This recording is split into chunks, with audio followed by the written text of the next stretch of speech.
최근 미국이 덴마크령 그린란드를 둘러싸고 매우 노골적인 움직임을 보이고 있습니다. 단순한 외교적 수사 수준이 아닙니다.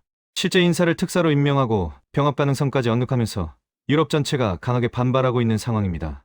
이건 단순한 영토 욕심이 아닙니다. 그 뒤에는 북극 패권 전쟁과 미중 경쟁이 숨어 있습니다. 오늘 우리는 미국이 왜 다시 그린란드를 노리고 있는지 그 이면의 숨은 전략을 파헤쳐 보겠습니다. 도널드 트럼프 미국 대통령은 12월 22일 자신의 SNS인 트루스 소셜을 통해 루이지애나 주지사 제프 랜드리를 그린란드 특사로 임명했다고 밝혔습니다. 트럼프 대통령은 랜드리는 그린란드가 미국의 국가 안보에 얼마나 중요한지 잘 이해하고 있다며 이 임명이 미국의 이익과 동맹국, 나아가 전 세계의 안보를 증진시킬 것이라고 강조했습니다.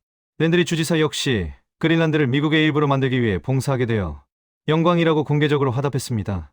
여기서 이상한 점이 있습니다. 그린란드 특사라는 직책 자체가 이상합니다. 그린란드는 독립국이 아닙니다. 덴마크의 자치령입니다. 외교는 덴마크가 담당합니다. 그런데 미국이 그린란드 특사를 임명한 겁니다. 이건 덴마크를 건너뛰고 그린란드와 직접 거래하겠다는 신호입니다. 덴마크를 무시하는 겁니다. 문제는 이 인사가 전통적인 외교관이나 안보 전문가가 아니라는 점입니다. 랜드리 주지사는 외교 경험이 전무합니다. 하지만 미국 내에서 대표적인 친트럼프 정치인으로 분류됩니다. 이 점 때문에 이번 특사 임명은 외교 협상보다는 정치적 압박과 영향력 확대를 염두에 둔 조치라는 해석이 지배적입니다. 외교 전문가를 보냈다면 협상하려는 의도로 볼 수 있습니다. 하지만 정치인을 보냈다는 건 압박하려는 의도입니다. 실제로 트럼프 대통령은 1기 집권 시절에도 그린란드 매입을 공개적으로 시도한 바 있습니다. 2019년에 덴마크에 그린란드를 팔라고 제안했습니다. 덴마크는 즉각 거부했고 트럼프는 덴마크 방문을 취소했습니다. 당시엔 농담처럼 여겨졌습니다.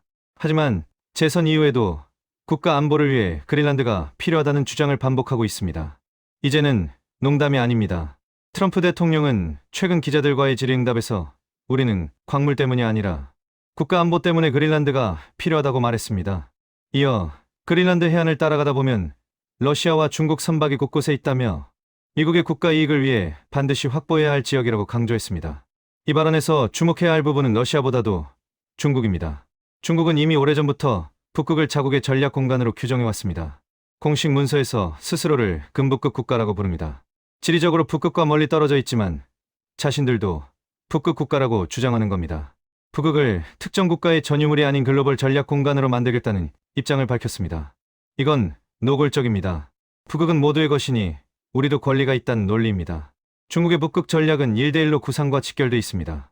기존 남중국 해말라카 해협 스웨즈 운하로 이어지는 해상 교역로는 미국과 동맹국에 의해 언제든 통제될 수 있습니다. 말라카 해협은 좁은 병목 지점입니다. 미국이 마음먹으면 막을 수 있습니다. 스웨즈 운하도 마찬가지입니다. 중국은 이 취약점을 알고 있습니다. 이에 대안으로 중국이 주목한 것이 바로 북극 항로입니다. 기후변화로 북극의 해빙이 가속화되면서 아시아에서 유럽으로 향하는 항로는 대폭 단축되고 있습니다. 기존 스웨즈 운하를 통과하는 항로는 약 21,000km입니다. 하지만 북극 항로를 이용하면 약 13,000km로 줄어듭니다.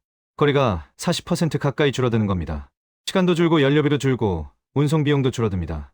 중국은 이를 빙상 실크로드라 부르며 1대1로의 북쪽 축으로 편입시키려 하고 있습니다.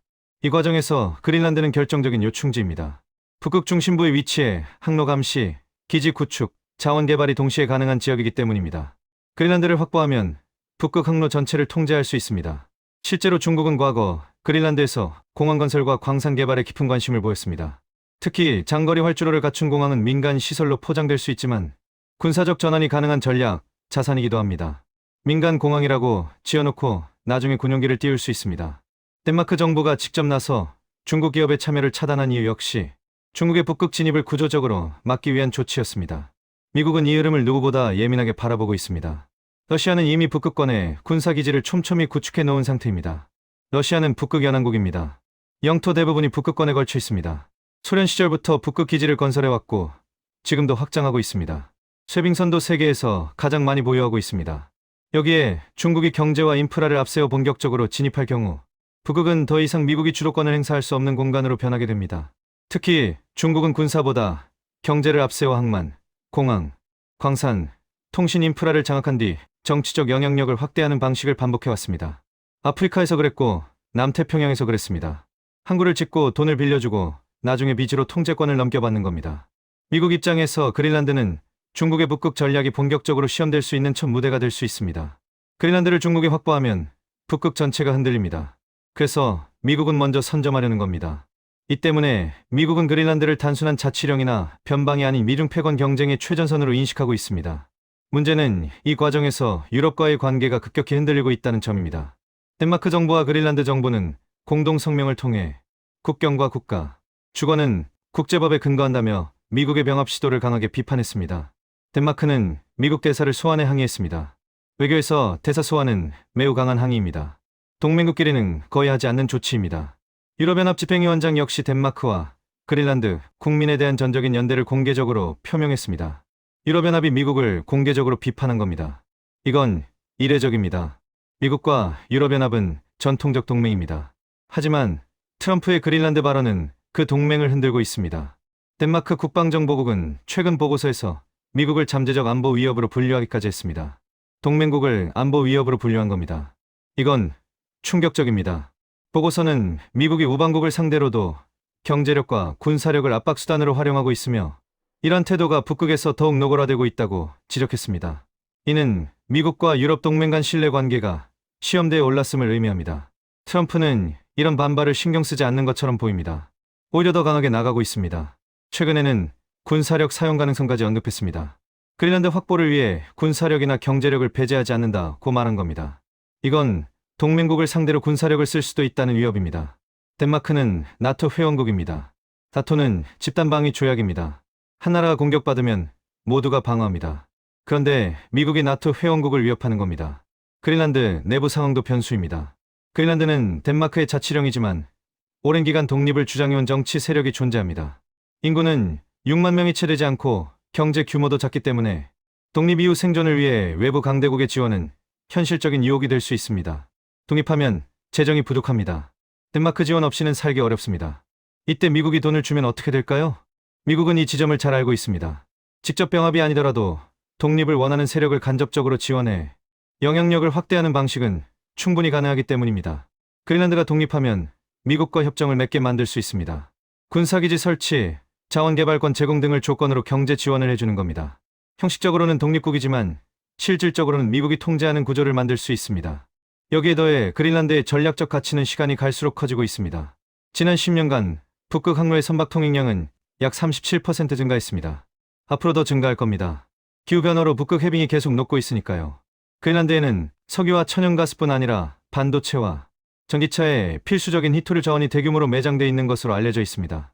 히토류는 미래 산업의 핵심입니다. 전기차, 스마트폰, 미사일, 전투기 모두 히토류가 필요합니다. 현재 히토류 시장은 중국이 거의 독점하고 있습니다. 전 세계 생산량의 70% 이상을 중국이 차지합니다. 미국은 이 의존도를 줄이려고 합니다. 그린란드의 히토류를 확보하면 중국 의존도를 크게 낮출 수 있습니다. 수용 가치만 해도 수천조 원에서 1경 원 단위에 이른다는 분석이 나옵니다. 군사적으로도 그린란드는 미국 본토와 가깝고 러시아를 직접 견제할 수 있는 위치에 있습니다. 미국은 이미 그린란드에 툴레 공군기지를 운영하고 있습니다. 냉전 시절부터 운영해온 전략 거점입니다. 조기경보 레이더가 설치돼 있어 러시아의 미사일 발사를 감지합니다. 만약 그린란드 전체를 확보하면 더 많은 기지를 건설할 수 있습니다. 결국 트럼프 대통령이 그린란드를 노리는 이유는 단순한 영토 확장이 아닙니다. 북극 항로, 자원 패권, 미중 경쟁, 그리고 미국 중심의 안보 질서를 다시 설계하려는 장기 전략이 복합적으로 얽혀 있습니다. 다만 그린란드 병합이 현실화될 경우 유럽과의 관계 악화와 나토 내부 균열이라는 대가를 감수해야 합니다. 트럼프는 그 대가를 감수할 준비가 된 것처럼 보입니다. 그는 전통적 동맹보다 미국의 이익을 우선시합니다. 유럽이 반발하든 말든 그린란드가 필요하다면 밀어붙일 겁니다. 문제는 이게 성공할 수 있느냐입니다. 덴마크는 절대 팔지 않는다고 못 박았습니다. 그린란드 주민들도 대부분 반대합니다. 군사력을 쓸 수도 없습니다. 나토 회원국을 침공하면 나토가 무너집니다. 그렇다면 트럼프의 전략은 무엇일까요? 아마도 장기전일 겁니다. 당장 병합은 어렵지만 영향력을 계속 키워가는 겁니다. 그린란드 독립 세력을 지원하고 경제 협력을 확대하고 군사협정을 강화합니다. 시간이 지나면 그린란드가 미국 쪽으로 기울게 만드는 겁니다. 중국이 아프리카와 남태평양에서 한 것처럼요. 트럼프 대통령의 그린란드 구상은 과연 어디까지 갈 수 있을까요?